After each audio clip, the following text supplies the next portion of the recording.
Hello friends, it is HJG English Teacher Channel for Good English. Today we are going to see the topic that is going to and want to. Very slight difference between them. But the major question is what is gonna and wanna? Sometimes we listen these words in Hollywood films, in American English, sometimes in Mumbai English. We also listen gonna and wanna. In fact, they are contracted forms, we may say, of going to and want to. Going to means gonna and want to means wanna. असे contracted forms आहेत आणि ते latest इंग्लिशमध्ये अतिशय आवडीने वापरले जातात.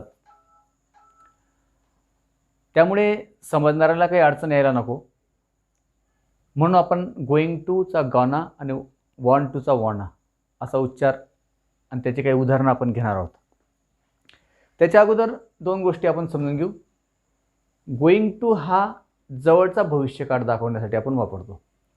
Going to हा एक्झॅक्टली विलला आपण रिप्लेस करण्यासाठी वापरतो. I will dance in the party असं वाक्य असेल तर तो विल काढून तो गोइंग टू वापरू शकतो. I am going to dance in the party म्हणजे जवळचा भविष्यकाळ दाखवण्यासाठी आपण गोइंग टू वापरतो. किंवा हेतू दाखवण्यासाठी म्हणूया आपण. तर गोइंग टू हा विलला समानार्थी शब्द समजू आपण किंवा विल काढून आपण गोइंग टू वापरतो. I will take part in the party or I will take part in the competition. I am going to take part in the competition असं आपण वापरतो. आणि वॉन्ट टू म्हणजे इच्छादर्शक प्रयोगासाठी आपण वॉन्ट टू वापरतो. I want to write a letter. Letter लिहिण्याची इच्छा आहे. I want to celebrate my birthday. इथे इच्छा दाखवलेली आहे. तर he wants to win the race. त्याला शर्यत जिंकायची इच्छा आहे. ज्यावेळेस इच्छादर्शक प्रयोग असेल तेव्हा आपण वॉन्ट टू वापरतो. आणि प्रश्न विचारताना do you want to come with me. माझ्याबरोबर यायला तुला इच्छा आहे का. Would you like to come हा वेगळा प्रयोग आहे. आवडेल का माझ्याबरोबर यायला. परंतु वॉन्ट टू तुझी इच्छा आहे का.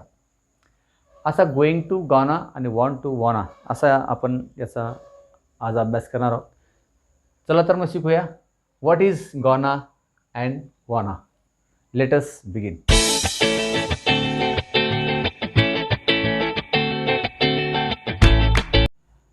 पहिलं उदाहरण घेऊ. I want to take rest म्हणजे इथे मला विश्रांती घ्यायची इच्छा आहे. इच्छा आहे. Want to. I want to take. Want to नंतर first form of the verb आपण वापरायचा. I want to work. I want to dance. I want to call. I want to प्रे.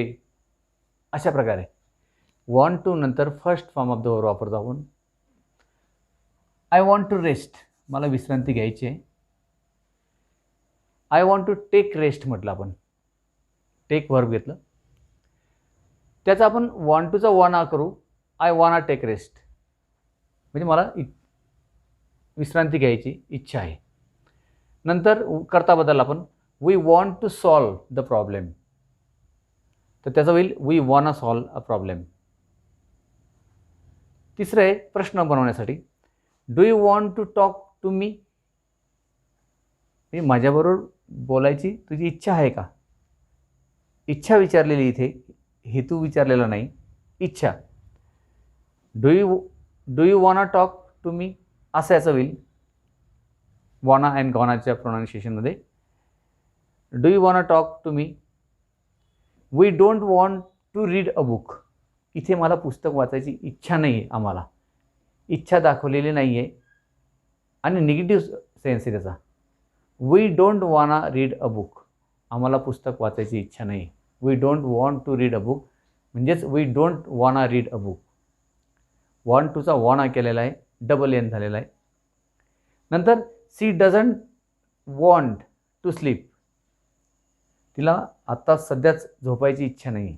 म्हणजे काय she doesn't wanna sleep. Want टूचा wanna झाला. नंतर प्रश्न विचारण्यासाठी आपण वॉन्ट टू कसा वापरतो. Do you want B my friend. तुला माझा मित्र व्हायची इच्छा आहे का. बी म्हणजे असणे. Do you wanna be my friend, प्रश्न आहे, व्हर्बल प्रश्न आहे. Do you wanna be my friend, तुला माझा मित्र व्हायची इच्छा आहे का. Do you want to be my friend असं रेग्युलर इंग्लिशमध्ये येईल, आणि वॉना बी आपण वॉन्ट टू बी असं करू शकतो. Do you want to be my friend असं होईल याचं. आणि प्रश्न विचारण्यासाठी आपण विचारतो एखाद्याला, what do you want to be in your life, what do you wanna be in your life. What do you wanna be, तुला काय व्हायचं आहे. मग तो सांगतो, I wanna be a teacher, I wanna be a doctor, I want to be a soldier. अशा प्रकारे तो उत्तर देऊ शकतो. म्हणजे वॉन्ट टू इच्छादर्शक प्रयोगसाठी आपण वापरतो, आणि त्याच्यामध्ये आपण वाक्य लिहितो, त्याचं व्हर्बल करतो, निगेटिव्ह करतो, WH करतो. या 4 गोष्टी स्पीकिंगसाठी आवश्यक आहेत. त्या आपण करून पाहायच्या आणि त्याची प्रॅक्टिस करायची. भरपूर वाक्य घ्यायचे, वेगवेगळे क्रियापदं घ्यायचे, आपल्या आवडीचे क्रियापदं घ्यायचे, आपल्या क्षेत्रातले क्रियापदं घ्यायचे, म्हणजे विद्यार्थ्यांना याचा चांगला फायदा होतो. आता प्रश्न राहिला गोईंग टू जा. गोईंग टू जवळचा भविष्यकाळ दाखवण्यासाठी गोईंग टू वापरतो. I am going to win the race, म्हणजे मी आता शर्यत जिंकणारच आहे, थोडा वेळ बाकी आहे, म्हणजे पॉसिबिलिटी आहेच आणि लवकरच मी रेस जिंकेल. मग काय होईल तो, I am gonna win the race. I am gonna invest money in the bank, I am gonna dance in the party, I am gonna pray now. अशा प्रकारे गॉना वापरतात. I am gonna win the race, going टूचा gonna केला बघा. I am going to win the race म्हणजेच I am gonna win the race, going टूचा gonna केला. नंतर करता बदलला, ही is going to marry this weak, म्हणजे या आठवड्यात तो, म्हणजे जवळचाच भविष्यकाळ आहे, आठवडा जरी असला पण तो जवळचाच भविष्यकाळ आहे. He is going to marry this weak, या आठवड्यात तो लग्न करणार आहे. म्हणजेच काय मग, ही इज गॉना मॅरी दिस वीक, इज ही गॉना मॅरी दिस वीक, या आठवड्यात तो लग्न करणार आहे का.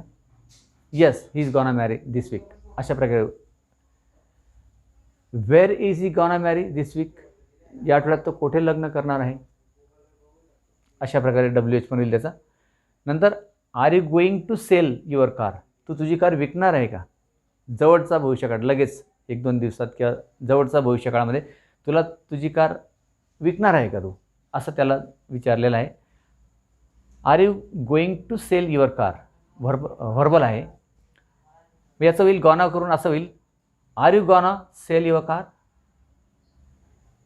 Next, he is going to be punished. आता इथे गॉना नंतर बी आणि V3 जर आला, हा वेगळं स्ट्रक्चर आहे, हे पॅसिव्ह स्ट्रक्चर आहे. प्रत्येक वेळेस काय आपण ॲक्टिव्हमध्येच बोलतो असं नाही. आता इथे are you going to sell your car, तू तुझी कार विकणार आहे का. मात्र इथे he is going to be punished, म्हणजे त्याला शिक्षा केली जाणार आहे दुसऱ्याकडून. He is going to be punished, त्याला शिक्षा केली जाईल लवकरच. मग याचा होईल he is gonna be punished, he is gonna be punished. Soon म्हणूया आपण, त्याला लवकरच शिक्षा केली जाईल. बी अधिक V3 वापरले आपण, पॅसिव्ह कंट्रक्शन आहे.